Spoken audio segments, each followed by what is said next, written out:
नमस्कार दोस्तों, हमारे यूट्यूब चैनल एग्जाम लर्नर में आपका स्वागत है। दोस्तों, आज के इस वीडियो में हम लोग यूपीपीएससी यानी कि उत्तर प्रदेश लोक सेवा आयोग द्वारा आयोजित एलटी ग्रेड एग्जाम के लिए सामान्य अध्ययन के 50 महत्वपूर्ण प्रश्नों को हल करेंगे।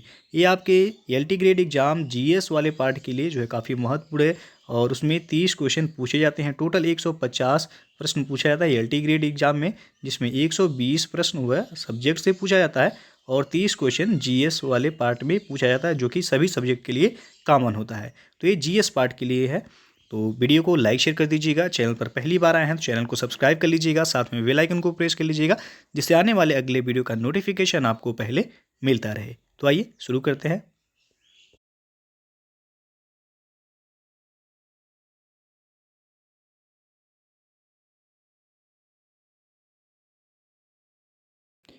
दोस्तों, अकेडमी पे Veer resolution batch for UP police constable के लिए ये बैच 4 जनवरी 2022 से शुरू कर दिया गया है। तो यदि आप लोग यूपी पुलिस कांस्टेबल की तैयारी करना चाहते हैं तो अनअकैडमी लर्निंग प्लेटफॉर्म से जुड़ के अपनी तैयारी को कर सकते हैं और आप एग्ज़ाम को आसानी से क्रैक कर सकते हैं।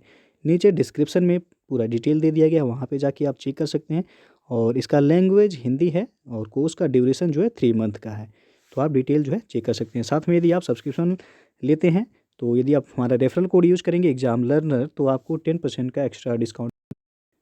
और अनअकैडमी पे अभी मेगा सब्सक्रिप्शन ऑफर चलाया जा रहा है। यदि आप 12 मंथ का सब्सक्रिप्शन लेते हैं तो 2 मंथ का फ्री सब्सक्रिप्शन आपको प्रोवाइड किया जाएगा। साथ में यदि आप 24 मंथ का सब्सक्रिप्शन लेते हैं तो आपको 3 मंथ का जो है फ्री सब्सक्रिप्शन दिया जा रहा है। ये ऑफ़र आपका 7 जनवरी से लेकर के 12 जनवरी 2022 तक है।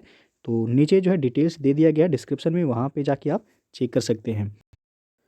और UPPSC and UP triple S C exam के लिए प्रग टेस्ट सीरीज चलाया जा रहा है उत्तर प्रदेश के टॉप एजुकेटर्स के द्वारा। और ये weekly free mock test series है, जो कि 20 मिनट में 20 क्वेश्चन इसमें सॉल्व कराए जाते हैं। और रैंक 1 लाने वाले जो है कैंडिडेट को इसमें अमेजन वाउचर जो है भी दिया जाता है। और इसका डिटेल जो है आप देख सकते हैं। प्रत्येक फ्राइडे को जो है ये 19 नवंबर से लेकर के 31 दिसंबर तक ये जो है टेस्ट सीरीज है। और इसका टाइमिंग है 2 बजे और शाम को 7 बजे इसका एनालिसिस भी कराया जाएगा। तो नीचे जो है डिस्क्रिप्शन में इसका डिटेल दे दिया गया है, वहाँ पे जाके जो है आप चेक कर सकते हैं और इस टेस्ट को ज्वाइन कर सकते हैं। आज का जो पहला प्रश्न है कि पाषाण काल से संबंधित कथनों पर विचार कीजिए, तत्पश्चात कूट से सही उत्तर का चयन कीजिए। पहला दिया गया है भारत में पशुपालन के साक्ष्य मध्यपाषाण काल से संबंधित है। दूसरा है भारत में मध्यपाषाण काल से संबंधित सर्वप्रथम खोज रॉबर्ट ब्रूस फूट ने की थी। तो उपयुक्त कथनों में से सत्य कथन कौन सा है ये आपको बताना है। तो इसमें केवल जो है पहला कथन सही है, दूसरा इसमें सही नहीं है। पशुपालन ये मध्यपाषाण काल से ही प्रारंभ हुआ था और इसका प्रथम साक्ष्य आदमगढ़ मध्य प्रदेश। आदमगढ़ कहाँ पड़ता है? तो ये आपका मध्य प्रदेश से प्राप्त हुआ है और पहला जो है इसलिए आपका यहाँ पे सही हो जाएगा। और भारत में मध्यपाषाण काल के विषय में जानकारी सर्वप्रथम 1867 ईस्वी में जब जो है सीएल कार्लाइल ने विंध्य क्षेत्र से लघु पाषाण उपकरण खोजे थे, इसलिए जो है आपका यहाँ पे दूसरा गलत हो जाएगा, जबकि यहाँ दिया गया रॉबर्ट ब्रूस फूट। तो पहला सही है, दूसरा गलत है, तो सही पूछा गया, ये ऑप्शन सही हो जाएगा केवल एक। दूसरा प्रश्न है शिल्प वेद किस वेद का उपवेद है? तो ये अथर्ववेद का उपवेद है, सी ऑप्शन यहाँ पे सही हो जाएगा। और यजुर्वेद का उपवेद देखा जाए तो धनुर्वेद है और सामवेद का उपवेद है आपका गंधर्ववेद और ऋग्वेद का उपवेद है आयुर्वेद। अथर्ववेद का याद रखिएगा शिल्पवेद जो है इसका उपवेद है। अगला क्वेश्चन है किस जैन तीर्थंकर ने नारियों को भी अपने धर्म में प्रवेश दिया? तो ये थे पार्श्वनाथ, सी ऑप्शन यहाँ पे सही हो जाएगा। ये जैन धर्म के जो है 23वें तीर्थंकर थे पार्श्वनाथ। अगला क्वेश्चन अब आपका हाथी गुम्फा अभिलेख किस धर्म से संबंधित है?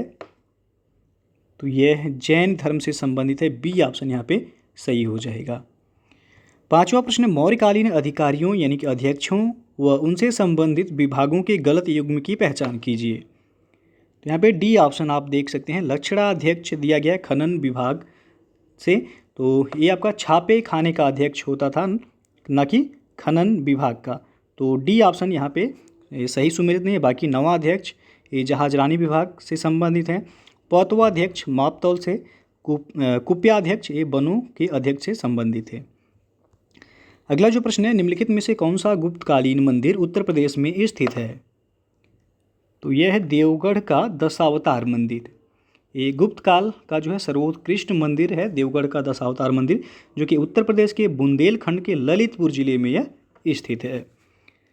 7वां प्रश्न है, 6ठी शताब्दी में आयुर्वेद के प्रसिद्ध ग्रंथ अष्टांग हृदय की रचना किसने की थी? तो यहाँ पे जो सही हो जाएगा सी ऑप्शन सही हो जाएगा, बाघभट्ट के द्वारा जो है बाघभट्ट ने आयुर्वेद के प्रसिद्ध ग्रंथ अष्टांग हृदय की रचना की थी। और जो है धन्वंतरी भी एक जो आयुर्वेद चिकित्सक थे जो चंद्रगुप्त विक्रमादित्य के दरबार में थे। और बौद्ध दार्शनिक थे नागार्जुन, ये रसायन और धातु विज्ञान का विद्वान थे। और नागार्जुन ने जो है रसायनों के माध्यम से यह प्रमाणित किया कि सोना, चांदी, तांबा ये सभी खनिज पदार्थों के रासायनिक प्रयोग से रोगों का निवारण हो सकता है। 8वां प्रश्न है, निम्नलिखित में सही सुमेलित नहीं है कौन सा? तो यहाँ पे डी ऑप्शन देख लीजिए आप, चंदावर का युद्ध 1192 में दिया गया, जो कि गलत है। चंदावर का युद्ध कब हुआ था? 1194 ईस्वी में यह लड़ा गया था, जिसमें मोहम्मद गोरी ने जयचंद, जो कि जयचंद कन्नौज का शासक था, इसको पराजित किया था। राबौर का युद्ध 712 ईस्वी में मोहम्मद बिन कासिम और राजा दाहिर के बीच हुआ था। और जो है सोमनाथ मंदिर आक्रमण दिया गया 1026 सही है। तो जो है आपका मोहम्मद गजनवी के द्वारा 1026 ईस्वी में सोमनाथ पर आक्रमण किया गया था। और तराइन का प्रथम युद्ध 1191 ईस्वी में पृथ्वीराज चौहान और मोहम्मद गोरी के बीच हुआ था, जिसमें पृथ्वीराज चौहान ने मोहम्मद गोरी को पराजित किया था। वहीं पे तराइन के द्वितीय युद्ध में जो है पृथ्वीराज चौहान पराजित हुए थे मोहम्मद गोरी से। अगला जो प्रश्न है, निम्नलिखित में से कौन सुमेलित नहीं है? तो इसमें बी ऑप्शन देख लीजिए, सुल्तानगढ़ी का मकबरा बलबन दिया गया है। तो सुल्तानगढ़ी का मकबरा इल्तुतमिश के द्वारा बनवाया गया था, ना कि बलबन के द्वारा, इसलिए बी ऑप्शन सुमेलित नहीं है।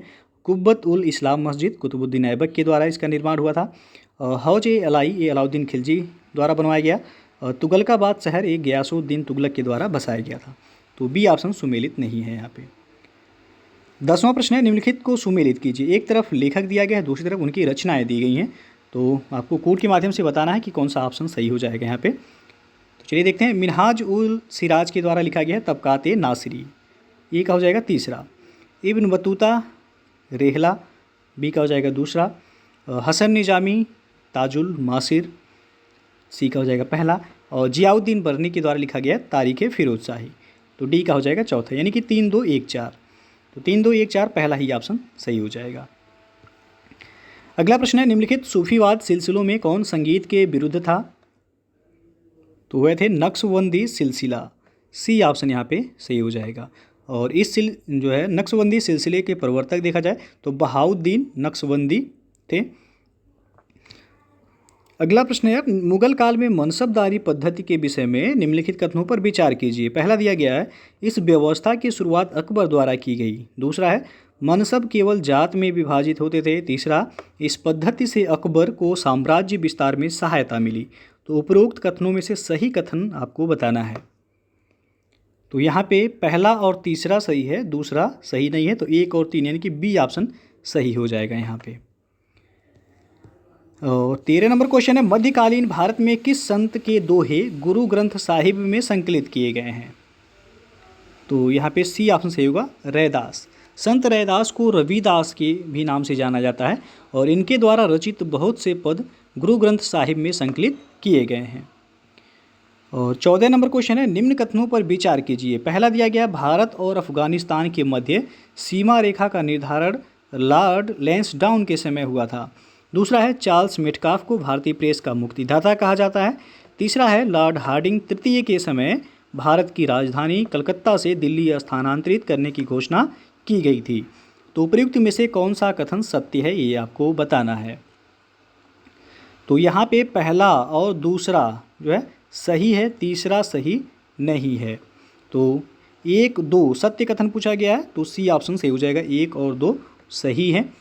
लॉर्ड हार्डिंग द्वितीय, इनका जो शासनकाल कहा जा सकता है, ये 1910 से लेकर के 1916 तक था।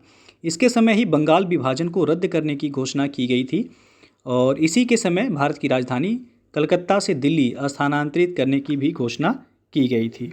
तो यहाँ पे तृतीय दिया गया है, जो कि गलत है। 1 और 2 सही है, सी ऑप्शन। अगला प्रश्न है सुमेलित कीजिए और कूट के माध्यम से बताना है कि कौन सा ऑप्शन सही हो जाएगा। तो पुलिस आयोग का संबंध हो जाएगा एंड्रू फ्रेजर से, ए का पहला। सिंचाई आयोग का संबंध होगा कॉलिन स्कॉट से, बी का हो जाएगा दूसरा। और विश्वविद्यालय आयोग का संबंध हो जाएगा टॉमस रैले से, सी का हो जाएगा चौथा। और रेलवे आयोग का संबंध हो जाएगा टॉमस रॉबर्टसन से, तो डी का तीसरा। 1 2 4 3, तो 1 2 4 3 आप देख सकते हैं यहाँ पे कि सी ऑप्शन सही हो जाएगा। अगला प्रश्न है मैकडोनाल्ड आयोग का संबंध किस परिप्रेक्ष्य में है। तो यहाँ पे ए ऑप्शन सही होगा अकाल। लॉर्ड कर्जन ने जो है एंटनी मैकडोनाल्ड की अध्यक्षता में अकाल आयोग की नियुक्ति की थी, जिसने 1901 में अपनी रिपोर्ट प्रस्तुत की थी। तो यहाँ पे पूछा गया मैकडोनाल्ड आयोग का संबंध, तो अकाल से हो जाएगा। अगला जो प्रश्न है निम्नलिखित को सुमेलित कीजिए और कूट के माध्यम से बताना है कि कौन सा ऑप्शन सही हो जाएगा। तो प्रार्थना समाज का संबंध हो जाएगा महादेव गोविंद रानाडे से, यानी कि एम जी रानाडे, ये का हो जाएगा दूसरा। आदि ब्रह्म समाज के संस्थापक केशव चंद्र सेन थे, तो बी का हो जाएगा चौथा। और साधारण ब्रह्म समाज के संस्थापक विश्वनाथ शास्त्री थे, तो सी का हो जाएगा तीसरा। और मानव धर्म सभा के संस्थापक मंचाराम थे, तो डी का हो जाएगा पहला। 2 4 3 1, 2 4 3 1 आप देख सकते हैं सी ऑप्शन यहाँ पे सही हो जाएगा। अगला क्वेश्चन देखते हैं कि तेभागा आंदोलन हुआ था, तो यह हुआ था बंगाल में, बी ऑप्शन यहाँ पे सही हो जाएगा। और ये 1946 में बंगाल में हुआ था तेभागा आंदोलन। और इसमें बटाईदारों की मांग थी कि भूमि किराए का हिस्सा आधे से घटाकर 1/3 कर दिया जाए। तो ध्यान दीजिएगा तेभागा आंदोलन कहाँ हुआ, बंगाल में, किस सन में, 1946 में। 19वां क्वेश्चन है अखिल भारतीय किसान सभा के पहले अध्यक्ष बने, तो ये थे सहजानंद सरस्वती, सी ऑप्शन सही हो जाएगा। 1936 में बिहार किसान सभा और आंध्र प्रांतीय किसान सभा तथा किसान संघ को मिलाकर अखिल भारतीय किसान सभा नामक संगठन बना था। इसका पहला सम्मेलन लखनऊ में हुआ था, जिसके अध्यक्ष स्वामी सहजानंद सरस्वती और महासचिव के रूप में एन जी रंगा चुने गए थे। अगला क्वेश्चन देखते हैं कि निम्नलिखित में कौन सुमेलित है। तो 4 ऑप्शन है आपके सामने, आपको बताना है कौन सा इसमें सुमेलित है। तो डी ऑप्शन देख लीजिए, साइमन कमीशन की नियुक्ति, याद रखिएगा साइमन कमीशन की नियुक्ति 1927 में हुई थी, जबकि ये भारत में कब आया था, 1928 में। तो ये आपका जो है दिया गया सही कथन कौन सा है, यानी कि कौन सुमेलित है, तो डी ऑप्शन सुमेलित है। बाकी बंग भंग आंदोलन दिया गया 1906, गलत है। बंग भंग आंदोलन हुआ था 1905 में। होम रूल आंदोलन 1916 होगा, ना कि 1918। और लाहौर षड्यंत्र केस 1928 दिया गया है, गलत है। ये आपका हो जाएगा 1929। तो डी ऑप्शन केवल सुमेलित है। अगला क्वेश्चन है गांधी इरविन समझौते में किस आंदोलन को रोकने का प्रावधान था। तो यह था सविनय अवज्ञा आंदोलन, सी ऑप्शन सही हो जाएगा यहाँ पे। अगला प्रश्न है राष्ट्रीय आंदोलन की निम्न घटनाएं हैं। पहला है दांडी मार्च, दूसरा है भगत सिंह की फांसी, तीसरा है जनरल डायर की हत्या, चौथा है मार्ले मिंटो सुधार बिल। तो इनको कालक्रम में व्यवस्थित कीजिए। तो सबसे पहले हो जाएगा आपका मार्ले मिंटो सुधार बिल, ये आपका हुआ था 1909 में। उसके बाद हो जाएगा दांडी मार्च आपका 12 मार्च 1930। और उसके बाद होगा भगत सिंह को फांसी कब हुई थी, तो 23 मार्च 1931 को भगत सिंह को फांसी हुई थी। जनरल डायर की हत्या कब हुई थी, तो 1940 में। तो कालक्रम के अनुसार देखा जाए तो यहाँ पे डी ऑप्शन सही होगा, 4 1 2 3। अगला प्रश्न है रैमजे मैकडोनाल्ड द्वारा घोषित सांप्रदायिक पंचायत के समाधान के लिए किया गया, तो ये किया गया था पूना पैक्ट, बी ऑप्शन सही हो जाएगा। 16 अगस्त 1932 को विभिन्न संप्रदायों के प्रतिनिधित्व के विषय पर ब्रिटिश प्रधानमंत्री रैमजे मैकडोनाल्ड ने सांप्रदायिक पंचायत की घोषणा की और इसके विरोध में गांधी जी ने आमरण अनशन किया और अंततः पूना पैक्ट के द्वारा गांधी और अंबेडकर के मध्य समझौता कर इसका समाधान किया गया। तो पूना पैक्ट कब हुआ, 1932 सन, याद रखिएगा। अगला क्वेश्चन है पट्टाभी सीतारमैया को पराजित कर सुभाष चंद्र बोस कांग्रेस के अध्यक्ष चुने गए, तो यह चुने गए थे त्रिपुरी अधिवेशन में। 1938 में कांग्रेस के अध्यक्ष बने थे और कांग्रेस पुनः 1939 के त्रिपुरी अधिवेशन में गांधी जी के समर्थित उम्मीदवार पट्टाभी सीतारमैया को पराजित कर कांग्रेस के अध्यक्ष बने थे। तो पहली बार ये बने थे 1938 में हरिपुरा में, और उसके बाद 1939 के त्रिपुरी अधिवेशन में भी ये किनको हराए थे, तो पट्टाभी रमैया को पराजित करे कांग्रेस के अध्यक्ष बने गए थे। बाद में इन्होंने इस्तीफा दे दिया था। अगला क्वेश्चन देखते हैं कि पाकिस्तान के निर्माण से संबंधित द्विराष्ट्र का सिद्धांत का प्रतिपादन किया किसने? तो ये मोहम्मद इकबाल, ये ऑप्शन सही हो जाएगा। अगला प्रश्न अब देखते हैं कि इसमें जो है कन्फ्यूजन यदि होगा आपको, तो मोहम्मद इकबाल को मुसलमानों के लिए जो है पृथक राष्ट्र के विचार का प्रवर्तक माना जाता है। तो प्रवर्तक किसे माना जाता है? मोहम्मद इकबाल को। और ये जो है सर्व इस्लाम की भावना से प्रेरित थे और लीग के इलाहाबाद अधिवेशन जो कि 1930 में हुआ था, उन्होंने द्विराष्ट्र का सिद्धांत जो है प्रतिपादित किया था। अगला क्वेश्चन अब आपका कि सू नहर अवस्थित है, तो ये अवस्थित है सुपीरियर झील एवं ह्यूरुन झील के बीच। तो यहाँ पे बी ऑप्शन सही हो जाएगा। अगला क्वेश्चन है कि जॉस पठार किसके भंडार के लिए प्रसिद्ध है?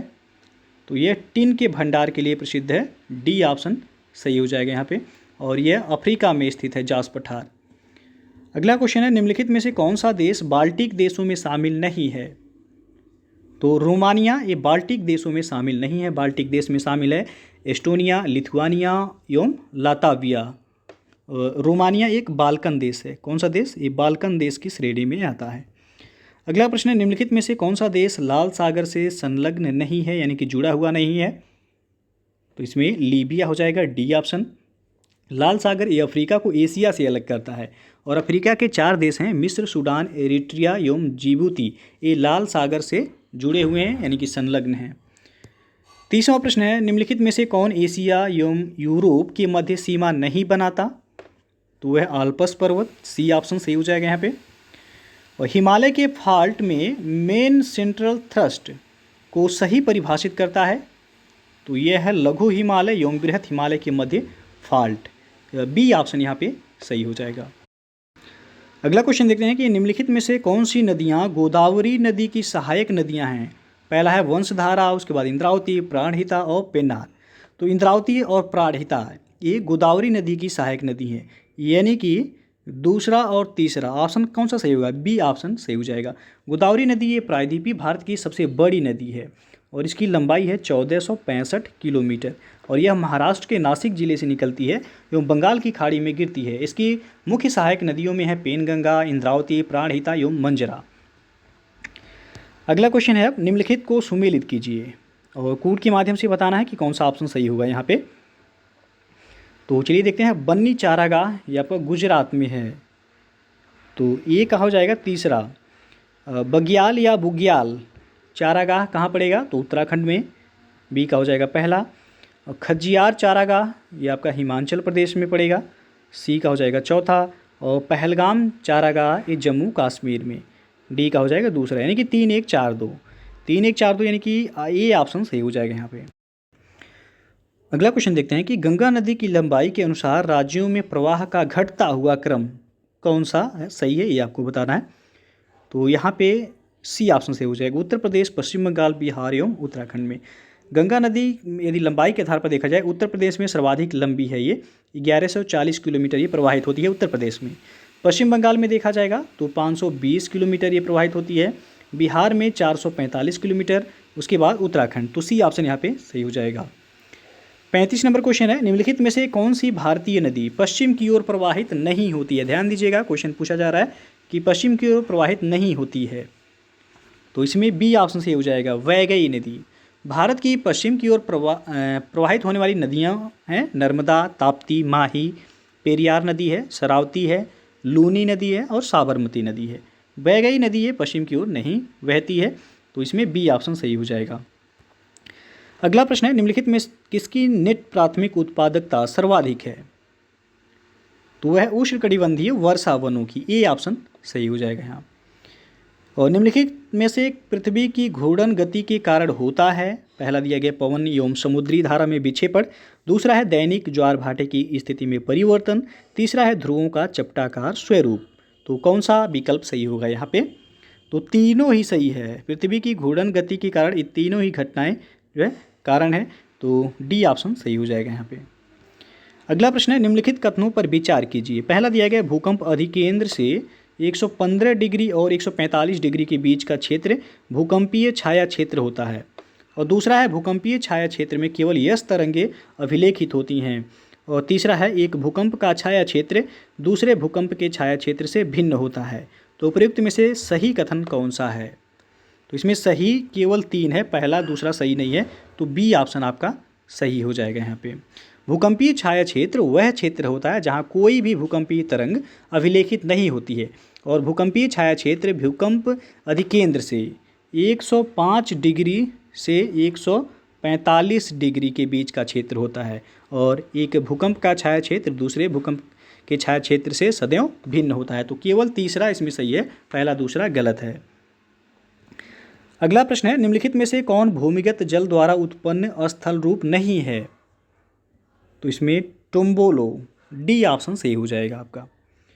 और 40 नंबर क्वेश्चन है, निम्नलिखित में से कौन महासागरों के जल के तापमान को प्रभावित करने वाले कारक हैं? पहला है अक्षांशीय स्थिति, दूसरा है महासागरीय जलधाराएं, तीसरा है लवणता। तो कौन सा विकल्प सही होगा यहाँ पे?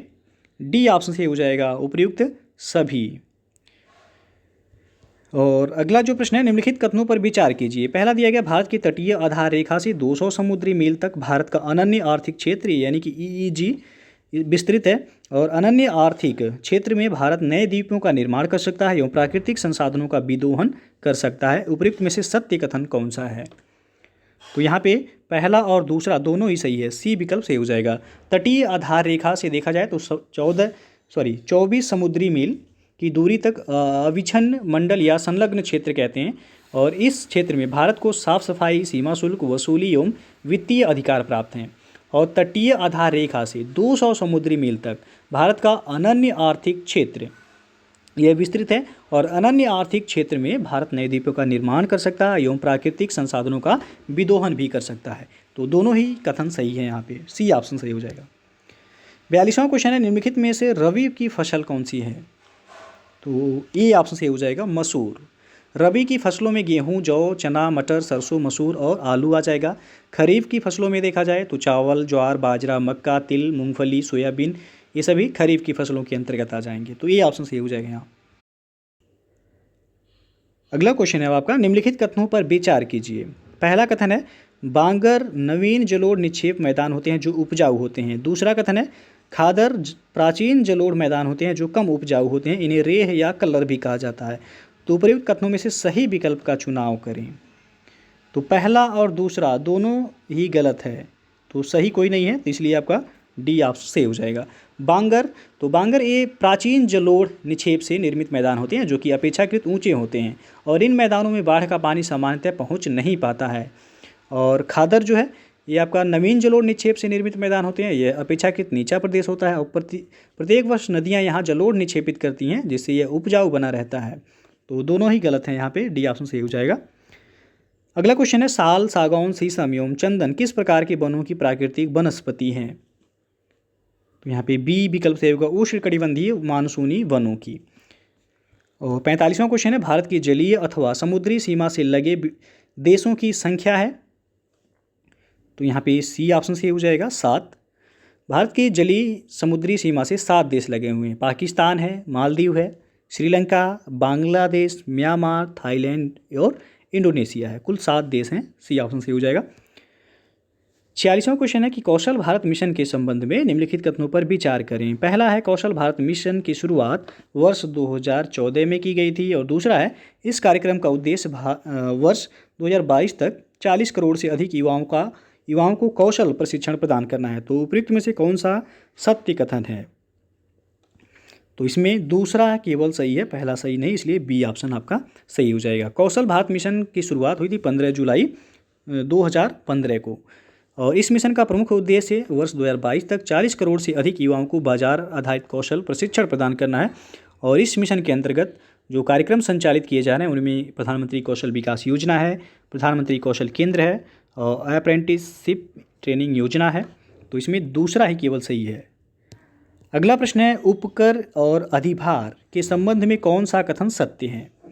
पहला दिया गया, उपकर किसी विशिष्ट उद्देश्य के लिए आरोपित किए जाते हैं, वही अधिभार करों पर आरोपित कर की जो है प्रकृति वाले होते हैं जिनके लिए उद्देश्य निर्धारित करने की आवश्यकता नहीं होती। दूसरा, उपकर तथा अधिभार अस्थायी प्रकृति के होते हैं। तीसरा है, इनसे प्राप्त आय को केंद्र को राज्य सरकारों के साथ साझा करने की आवश्यकता नहीं होती है। तो आपको बताना है कौन सा सत्य है। यहाँ पे जो सही हो जाएगा पहला और तीसरा, ये सही है। दूसरा जो दिया गया कि उपकर का अधिभार अस्थायी प्रकृति के होते हैं, तो ये गलत है। तो 1 और 3 सही है। ऑप्शन जो सही हो जाएगा सी ऑप्शन सही हो जाएगा यहाँ। 48वां क्वेश्चन है, हाल ही में प्रत्यक्ष कर व्यवस्था में सुधार हेतु प्रारंभ पारदर्शी कराधान ईमानदार का सम्मान प्लेटफॉर्म में कौन सा प्रावधान शामिल है। पहला दिया गया फेसलेस मूल्यांकन, दूसरा है फेसलेस कराधान, तीसरा है कराधान चार्टर। तो कौन सा ऑप्शन सही होगा इसमें? डी ऑप्शन सही हो जाएगा। पहला, दूसरा और तीसरा तीनों ही इसमें सही हैं। और जीएसटी प्रणाली में लागू ई-वे बिल व्यवस्था के अंतर्गत कितनी दूरी तथा मूल्य की वस्तुओं के लिए ई-वे बिल रखना अनिवार्य है। तो इसमें बी ऑप्शन सही होगा, 10 किलोमीटर एवं 50,000 रुपये तक। और 50वां प्रश्न है कि भारतीय वित्तीय प्रणाली में वर्ष 2018 में लागू EASC यानी कि ईज सुधार एजेंडा किस क्षेत्र से संबंधित है। तो ये संबंधित है बैंकिंग प्रणाली से। ए ऑप्शन सही हो जाएगा यहाँ पे।